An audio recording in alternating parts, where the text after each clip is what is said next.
Herkese merhaba. Bugün çok uzun zamandır çekmek istediğim fakat anca fırsat bulduğum o videoyu çekmeye geldim. B2 TELK sınavı, formatı, deneyimlerim vesaire vesaire. Aslında ben sertifikamı alalı bayağı oldu. Utanmasam bir yıl sonra çekeceğim yani. Olsun, geç olsun güç olmasın diyelim. Bugün bu video ile karşınızdayım. Sınav ne kadar sürüyor, ne kadar sürede açıklanıyor, sınava nasıl hazırlandım, sınavın içeriği nasıl, işte sınav ne kadar sürüyor, nasıl desem, hangi bölüm, kaç puan gibi soruları cevaplamak için buradayım. Başlayalım okuma bölümünden. Sınav okuma bölümünüzden başlıyor. Okuma bölümünüzde 3 tane bölümden oluşuyor. Şimdi her bölüm ayrı ayrı 25 puan. Düzey olarak da ilk soru kolay, ikinci soru orta, üçüncü soru zor. İlk sorudan başlayacak olursak, ilk soruda ne soruluyor? İlk soruda size 5 tane böyle küçük küçük metinler veriliyor. Gerçi çok da küçük değildi, benimkisi biraz büyüktü metinim. Şöyle bir şeydi. 5 tane metin veriliyor. Siz o 5 tane metini okuyup 10 tane başlık içerisinde o metne en uygun başlığı seçmeye çalışıyorsunuz. Bu işte kolay. Başlık seçiyorsunuz. Her metin için bir tane. Bu arada cevaplarınızı, cevap anahtarını işaretlemeyi unutmayın. Geçelim ikinci soruya. Bu soru bu kadardı. İkinci soruda da size, yani bayağı uzundu benim metnim. Tam hatırlamıyorum ama bir sayfa dolusuydu diye hatırlıyorum. Belki de daha da uzundu. Daha uzunluğunu hatırlamıyorum ama bir sayfa dolusunu hatırlıyorum. Sağlıkla alakalı bir şeydi. Size o uzun metin veriliyor. O uzun metinle alakalı da 5 tane çoktan seçmeli soru soruluyor. Siz bunlardan doğru cevapları buluyorsunuz. Bu uzun metinin orta düzey olmasının sebebi tabii başlık bulmak kadar kolay değil. Burada metni anlamanız lazım ki size sorulan şeyi anlayabilirsiniz. Çünkü artık B2 seviyesine geldiğiniz zaman size mesela alenen işte atıyorum Ayşe nereye gitti demiyor da farklı yollarla Ayşe nereye gittiği soruyor. O yüzden anlamak önemli, kelimeleri bilmek önemli. İkinci soru bu yüzden zor olabilir ki bence benim için en zoru ikinci soruydu. Burası da böyle. Üçüncü soruya geçecek olursak. Şimdi üçüncü soru zor diye geçiyor. Zor olmasının sebeplerini anlatacağım. Ama bence o kadar zor değildi. Bence güzeldi. Ya ben seviyorum ya da bilmiyorum o tarz sorular çözmeyi. Şimdi üçüncü soruya geldiğimiz zaman. Üçüncü soruda 10 tane cümle veriliyor size. Ve 12 tane de ilan var. Nasıl? Detaylandırayım biraz. Mesela benim sınavımda şey çıkmıştı. Bir arkadaşım ebeveynlerini tatile göndermek istiyor. Bu tatil 3 günlük olacak. Deniz tatili olacak. Şimdi atıyorum bu kısımlarını. Çünkü çok detayını hatırlamıyorum. Şimdi detaylandırmak için yapıyorum bunu. Şimdi siz ilanlardan gidip o 12 ilan içerisinde buna uygun bir ilan var mı yok mu diye bakmanız gerekiyor. Şimdi ben ilk başlarda, yani bundan 3 sene öncesi Almanya'ya ilk geldiğimde kursa giderken sanıyordum ki oradan bir cevap bulmak zorundayım. Ama siz oradan bir cevap bulmak zorunda değilsiniz. O yüzden yoksa yoktur, yani zorlamayın. Çünkü bu sefer yanlış cevap eşleştirirseniz diğer soruları da yanlış yapma ihtimaliniz var. Doğrusu yoksa geçin. Şimdi mesela diyor ki ilanlarda bir tatil diyor, yetişkinler için diyor, işte grup gezisi diyor mesela. Ama nereye? Atıyorum Alplere. Ama arkadaşım ne istiyordu? Deniz işte tatili istiyordu. Mesela o onunla eşleşmiyor. Ama o sırada ilk başta bakarken işte detaylı bakmazsanız karıştırabilirsiniz. Ya da mesela farklı bir şey vardı. Bir arkadaşım kızını keman kursuna göndermek istiyor. Kızı da 5 yaşında. Yaşını atıyorum şu anda ama küçüktü diye hatırlıyorum. Sonra ilanlara bakıyorsunuz. Mesela ilanlarda birkaç tane seçenek oluyor. Mesela işte bir tanesinde müzik okulu var. Bir tanesinde keman kursu var. Mesela siz hemen keman kursunu atlayabilirsiniz. Ama mesela keman kursunda diyor ki yetişkinler için keman kursu. Mesela orada eşleşmiyor. Bunun gibi detaylara dikkat etmeniz gerekiyor aslında. Boş kalan sorular içinde cevap anahtarında çarpı var. Onu işaretlemeniz gerekiyor. Yani boş bıraktığınız için cevap anahtarında boş bırakamıyorsunuz. Onu işaretlemeyi de unutmayın. Dediğim gibi her biri ayrı ayrı bunların 25 puan. Bence ikinci soru zor. Diğerleri daha kolay. Halledebilirsiniz diye düşünüyorum. Geçelim diğer bölüme. Gelelim boşluk doldurma bölümüne. Sınavın ikinci bölümü boşluk doldurma. Boşluk doldurma 2 bölümden oluşuyor ve toplamda 30 puan. İlk bölüm aslında bence kolay. Yani ikincisine göre daha kolay. Şöyle size bir mektup ya da mail veriliyor. Onun içerisinde 10 tane boşluk var. Fakat bunun güzel yanı o 10 tane boşluk çoktan seçmeli olarak veriliyor. Yani birinci sorunun 3 tane cevabı var ve siz boşluğu o 3 tanesinden bir tanesini seçiyorsunuz. O yüzden bu daha kolay yapmak. İkinci bölüme geçtiğiniz zaman hem metin daha uzun bir metindi benim hatırladığım kadarıyla. Hem de boşlukları şu şekilde dolduruyorsunuz. Yine 10 tane boşluk var. Ama aşağıda 15 tane şey var, cevap var. Ve mesela bir önceki gibi çoktan seçmeli değil. Yani orada kelimeler yazıyor. Ve siz hani doğru olanı oraya kendiniz eşleştiriyorsunuz. Hani birincinin cevabı şu 3 tanesinden birisi olacak gibi değil. O yüzden bu zor. Aslında beni en zorlayan kısımlardan bir tanesi buydu. İşte okuma kısmında da ikinci soruda bir tık zorlanmıştım. Orada dediğim gibi bir hastalıkla ilgili bir şey vardı. Boşluk doldurmaların açıkçası konusunu pek hatırlamıyorum. Demek ki direkt gramatiğine odaklanmışım. Onu çok hatırlamıyorum ama mesela bazı şeyleri, kalıpları gördüğüm zaman hani otomatik gelmişti cevaplar. O kısımda öyle geçti ama emin değildim. Yani boşluk doldurmadan hiç emin değildim. Şöyle gramatik evet çok önemli ama sınavdaki şeyi işte dediğim gibi 30 puan yani. Hani diğer kısımlardan yüksek puan alıp bu kısmı yapamazsanız yine de geçersiniz. Çok bir etkisi şey olarak sınavda tabii ki var da siz beni anladınız, daha fazla anlatmayacağım. Diğer bölüme geçelim. Geldik 3. bölüme, dinleme kısmına. Sınavla ilgili en hatırlamadığım kısım. Şöyle hatırladığım kadarıyla size anlatayım. Bu kısım yine 75 puan ve 20 dakikalık bir kısım. İlk soruda ben yanlış hatırlamıyorsam hava durumuyla alakalı bir şeydi. Almanya'nın farklı yerlerindeki hava durumundan işte bahsediliyordu. Ve yol durumundan da onun içinden bahsediyordu. Gerçekten dinleme kısmını pek hatırlamıyorum. İşte şöyle söyleyeyim. Bir radyo yayını dinliyorsunuz. Doğru yanlış mı cevapları işaretliyorsunuz. Birinci soruda 5 tane soru var. İkinci kısma geçersek. İkinci kısımda yine ben radyo programı gibi bir şey dinlediğimi hatırlıyorum. Ama daha böyle nasıl desem karışık. Birkaç kişinin konuştuğu bir şeydi. Böyle hani sanki radyo başka birisine bağlantı yapıyor gibiydi. Hani muhabirden muhabire bir bağlantı yapılıyor gibiydi. İşte farklı şeyler anlatıyordu. O ona soruyordu falan. Ben öyle bir şey hatırlıyorum. Burada da 10 soru var. Hatırlamadığım kısım burada doğru yanlış mı yapıyorduk yoksa eşleştirme mi yapıyorduk onu hatırlayamadım. Aslında baktım bazı yerlerde eşleştirme yazıyor. Video izledim. Orada da doğru yanlış diyor. Ben onu pek hatırlayamadım açıkçası. Ama ben de sanki doğru yanlış değil de seçmeli bir şeydi diye hatırlıyorum. Bunu böyle biraz hızlıca geçeyim. Üçüncü soruda da yine böyle sanki tartışma ortamı gibi bir şey vardı. Birkaç kişinin konuştuğu diye hatırlıyorum. Konular gerçekten hiç aklımda bile yok.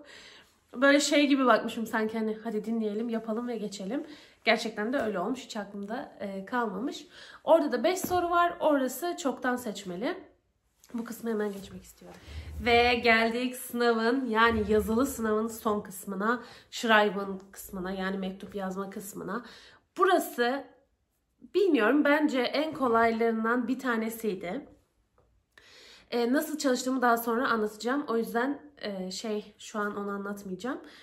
Bu bölüm toplam 30 dakika 150 kelime mektup yazmanız gerekiyor. 2 bölümden oluşuyor. Şöyle arkalı önlü kağıt. Bilgi almak isterseniz benim sınavımda ilk sayfadaydı. şikayet etmek isterseniz arka sayfasını çevirip hemen yazmaya başlamanız lazım. Çünkü ben süreyi yetiştiremedim. Şöyle yetiştiremedim. Aslında şu konuda akıllılık ettim. Mektubun sonunu tahminimce mesela işte arka sayfaya yazdım. Dedim ki buraya kadar herhalde yazarım. Mektubun sonunu yazdım. Orası zaten kalıp cümle, yani ezberlemiştim o kısmı. Orayı direkt mektubun sonuna yazdım. Sonra hemen okudum, ne yapmam lazım falan. Zaten aslında az buçuk aynı şeyler oluyor. İşte mesela ne aldınız, ne zaman aldınız, aldınız diyorum ama mesela bu şey de olabilir. Bir otel rezervasyonu olabilir. Bir tatil paketi olabilir. Bir mobilya olabilir. İşte bende şey çıkmıştı. Mobilya çıkmıştı. Mobilya almışım falan. Yani aslında orada sizden aşağıda verilen sorulardan birkaç tanesini seçip onları cevaplamanız isteniyor. Fakat mantıken baktığınız zaman eğer bunu şey yaparsanız, detaylandırırsanız aslında siz zaten o sorulara cevap vermiş oluyorsunuz. Karışık anlatmıyorumdur umarım.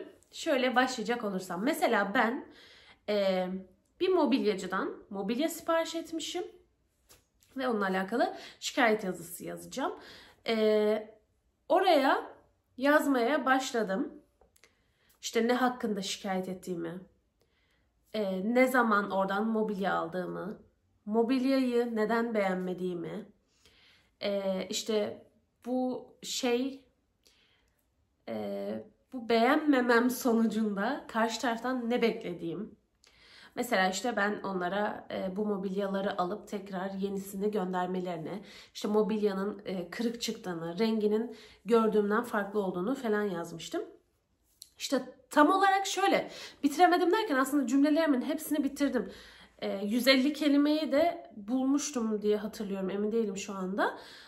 Yani yazmıştım da kafamdaki şeyin hepsini aktaramamıştım diyeyim ben size. Zaten mesela işte en sonunu baştan yazmıştım. İşte bu mobilyayı geri alın, bana yeni mobilya gönderin ya da benim paramı iade edin, bu mobilyayı da benden alın diye seçenekler sunmuştum. Mektubumu orada bitirmiştim. Sonra başlangıçta da yazmıştım. Arkasında işte yazmak istediğim ama yetiştiremediğim şeyler olmuştu. Neyi yanlış yazmıştım? Bir şey yanlış yazmıştım ama şu an hatırlamıyorum. Mesela bir kelimeyi orada yanlış yazmıştım. Acele ederken süre bitecek diye. Bu arada yazılı kısma geçerken sizden cevap anahtarı, öncekilerin cevap anahtarı alınmış oluyor zaten. Siz öncekileri değiştiremiyorsunuz o saatten sonra. Sadece cevap kağıdının devamında mektup için ayrılan bölümü sizde kalıyor ve siz oraya yazıyorsunuz. Sınavdan sonra o da alınıyor. Söylemediğim bir şey var mı bilmiyorum. 45 puan. 30 dakika süreniz var ve 150 kelime yazmak zorundasınız. 2 bölümden oluşuyor. Birincisi bilgi alma. Ne kadar elimi vurdum böyle. Birincisi bilgi alma.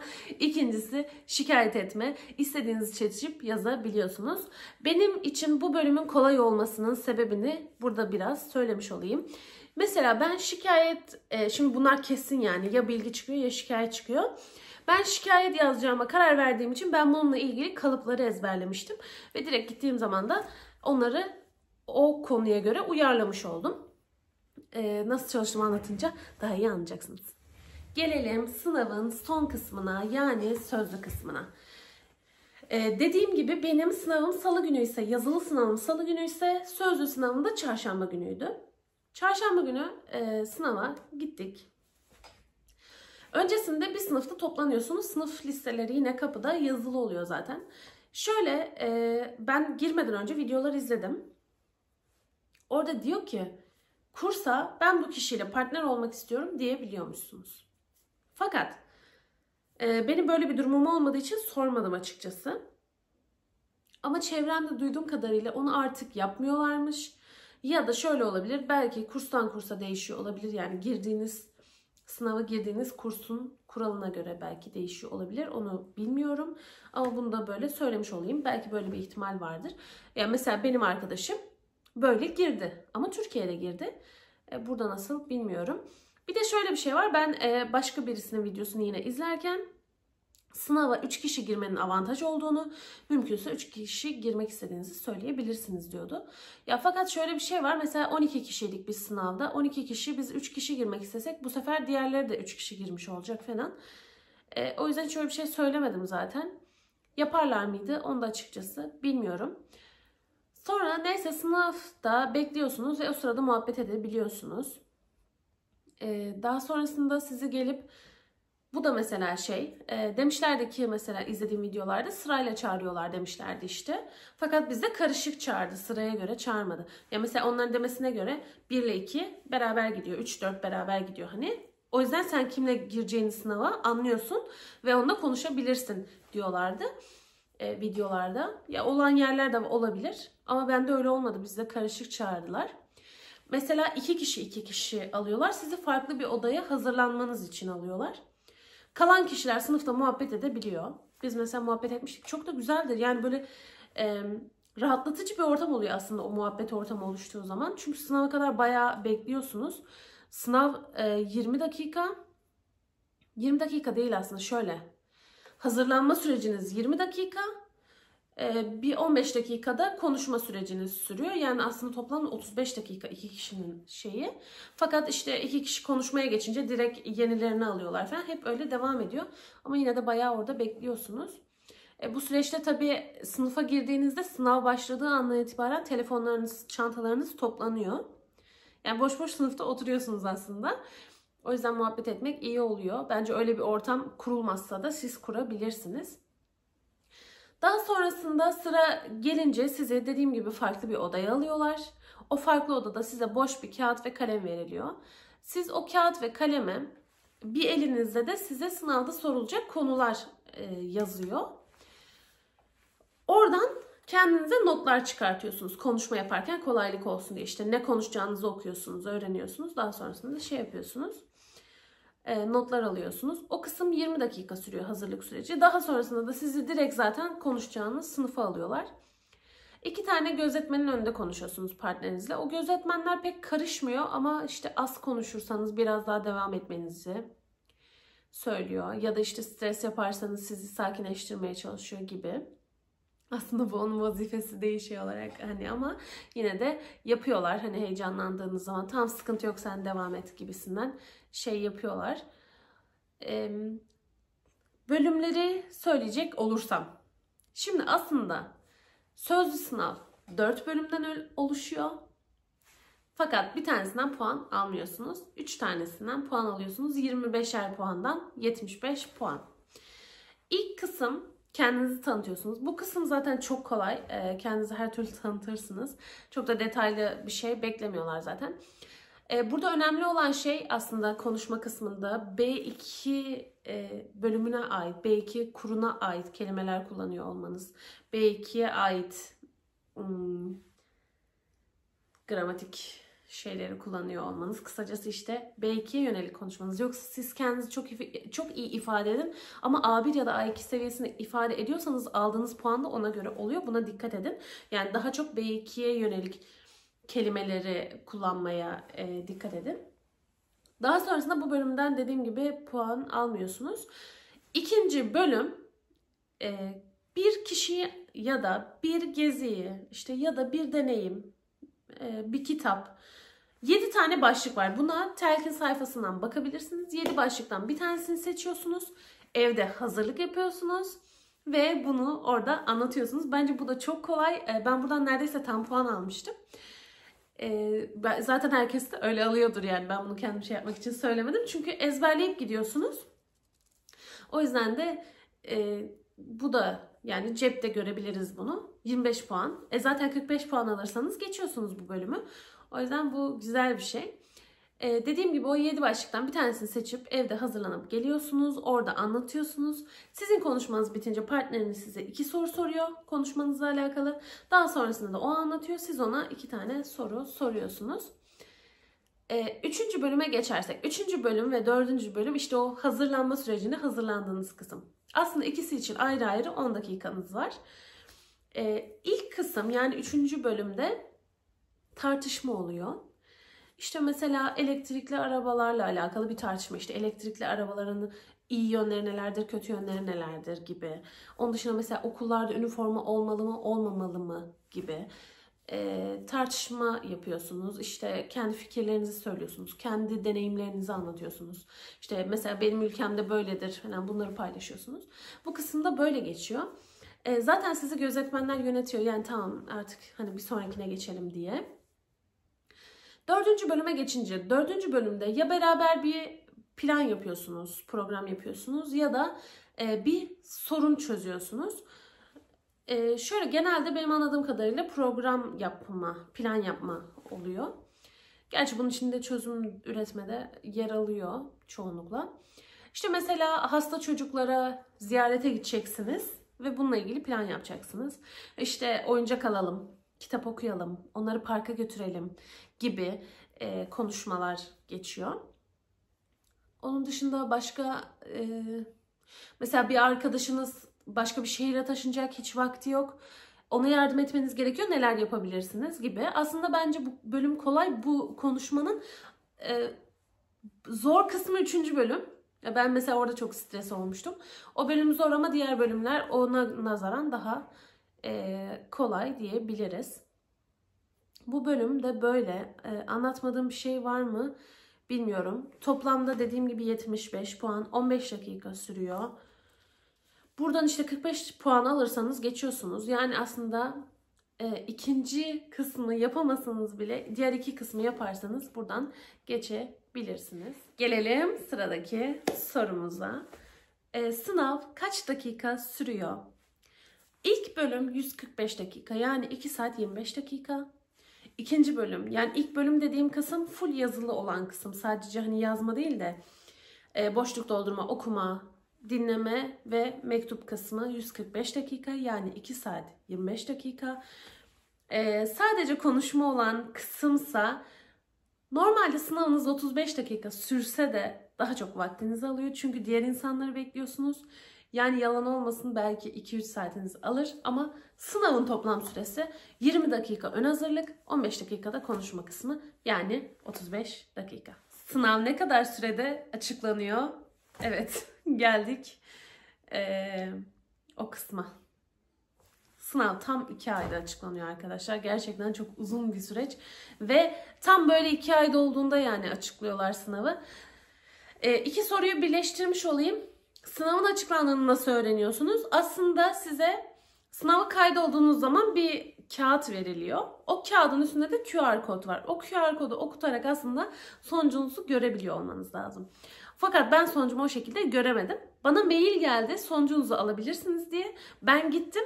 Geçip geçmediğimi o an anlamamıştım. Aslında belki de yazıyordu mailde ama gittim işte sonucumu almak için. Orada bana şey dediler. Getirdi, ben baktım sertifika. Dedim ki geçtim mi? Geçtin dedi. Böyle şaşırdım yani. Sonra elime alınca kağıdı, tam böyle sınırdan geçmişim yani. Olsun, geçtim ya, o bana yeter. Zaten B2 benim aslında bir işime yaramıyor. Benim asıl almam gereken C1 sertifikası. Şimdi de ona hazırlanıyorum. Bir gün onu geçersem inşallah onu da sizinle paylaşacağım. Şöyle kaç puan almam lazım? İlk bölüm 225 puan.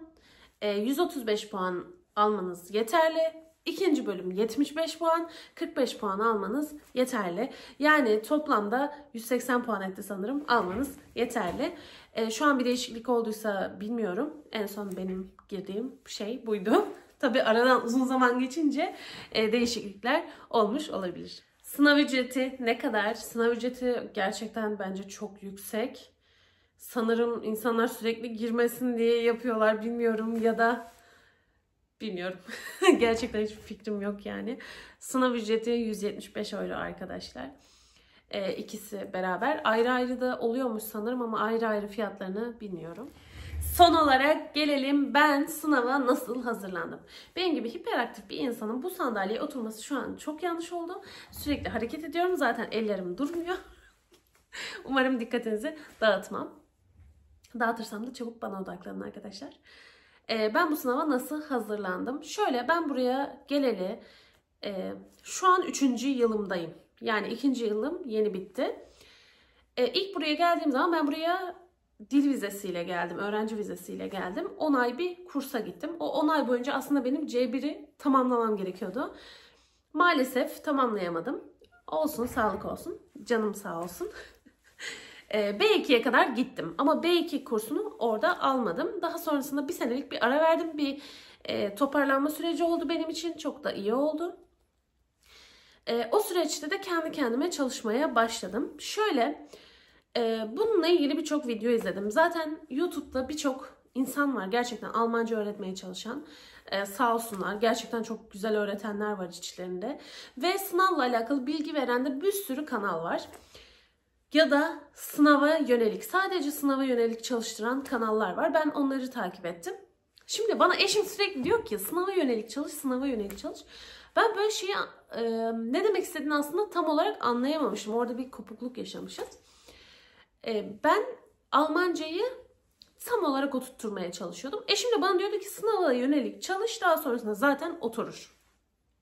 Ne demek istediğini anlayamadım derken ben böyle videolar izlerken işte şey gördüm, baktım sadece sınava yönelik kanallar var. İşte hangi konuların çıktığını söylüyorlar mesela, çünkü bir yelpaze var ya, hani bir soru yelpazesi var ve ona göre çıkıyor. Mesela işte anlattığım gibi Schreiben'da 2 konu var. Ya şikayet ediyorsunuz ya bilgi alıyorsunuz gibi. Mesela onunla ilgili kalıpları öğretiyor. Gerçekten çok güzel kanallar var. Ben sınava bu şekilde hazırlandım. Yani B2 kursuna gitmeden B2 sertifikamı böyle aldım. Şöyle videolar izlerken bu arada sadece Türkçe değil, yani birçok şey için birçok dilde, Arapça olsun, işte Türkçe olsun, Rusça, Ukraynaca, işte bir sürü dilde şey varmış. Telegram grupları varmış. Oralara da dahil olabilirsiniz. İnsanlar sınavlara girdikleri zaman sınavda işte çıkan konuları yazıyorlar ve böyle bilgi paylaşımı yapıyorlar. Genelde de benzer konular çıkıyor falan diye bir videoda izlemiştim. Öncelikle şunu söylemek istiyorum. Benim sınavımda hiç benzer yani konu olarak şey çıktı ama söylendiği gibi aynı şeyler çıkmadı. Yani aynı konular çıkmadı. Ama işte mesela evet, dinlemelerde hava durumu oluyor. İşte evet, radyo yayını oluyor gibi. İşte bazı konular evet aynı. İşte konuşmada mesela 3. kısmın tartışma olduğu kesin falan gibi işte bazı şeyler var. Ama demek istediğim, hani evet, o sorulara bence bakın. Hani aklınızda olsun. İnsanlar bu paylaşımlarını değerlendirin. Kendinize alabildiğiniz şeyi alın. Fakat buna güvenerek sınava girmeyin. Çünkü benim sınavımda dediğim gibi hiçbirisi çıkmadı. Dediğim gibi de ben bu kalıpları mesela yazıya girdiğim zaman, mektup işte kısmına geldiğim zaman mesela ben orada kalıpların hepsini ezberlemiştim zaten. Çünkü dediğim gibi sınava yönelik çalıştıran kanallardan onları ezberledim. Konuya göre nasıl uyarlayacağımı öğrendim. Ve konu geldiği zaman direkt onu uyarlayarak yazdım. Yani aslında ezberimden onu oraya geçirmiş oldum. Ezberiniz iyiyse bu konuda çok zorlanmazsınız.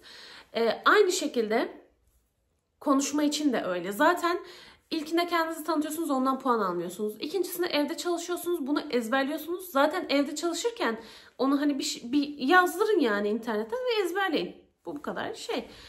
Basit bir şey.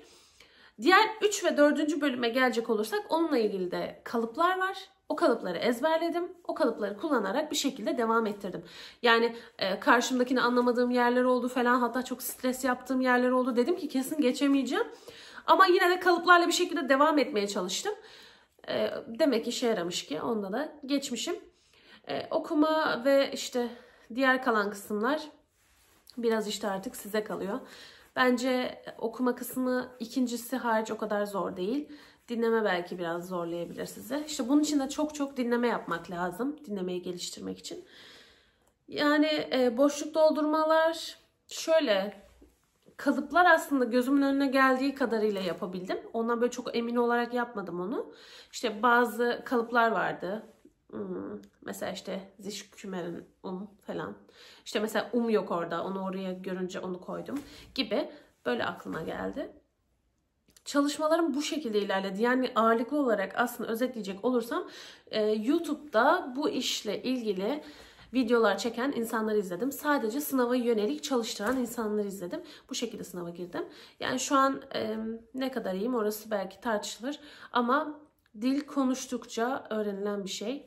Yani o dille haşır neşir olmanız lazım ki o dili öğrenebilirsiniz.